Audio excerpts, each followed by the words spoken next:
grandparents. It's 2022 and we are going to talk today about breaking out the board games. In many parts of the world it's wintry and cold, so you might be indoors a little longer than normal.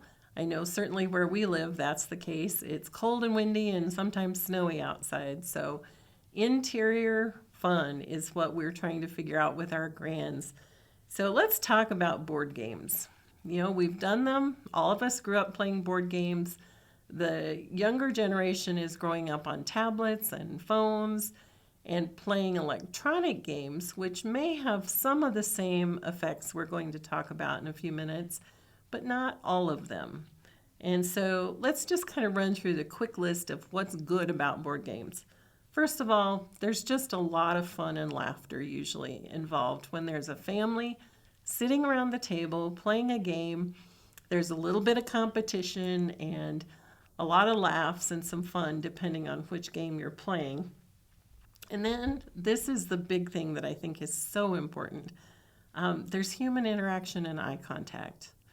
If everybody's looking at their own screen, they may be talking to someone online that they're playing the game with, but they're not making actual eye contact in the same room with somebody, learning how to be social in a way that they'll be required to be social sometime in the future. So I think that's really important. And then here's this. Now, I went out on the internet looking because I thought this has to be good for our brains when we play games. And definitely found a couple of articles that we'll share with you.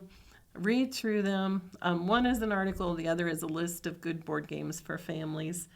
But the New England Journal of Medicine in 2003 published a study about board games and the effects that it had on our brains.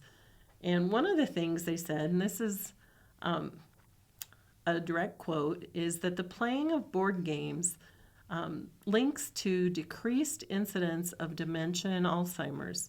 So there's something about keeping our minds active. This isn't just for children. This is for our benefit too. When we have to strategize and think and maybe do some math, depending on what game we're playing, we're learning things. And so read that article. It's got some good things for us to understand that will direct us in how we play board games with our grands. Here's a couple of the other benefits. It improves our logic analysis. Our math skills are improved, and standardized test scores go up. They even tested a group of children, and the ones who were taught to play chess and did other board games had higher standardized test scores. That's important to consider for your grands.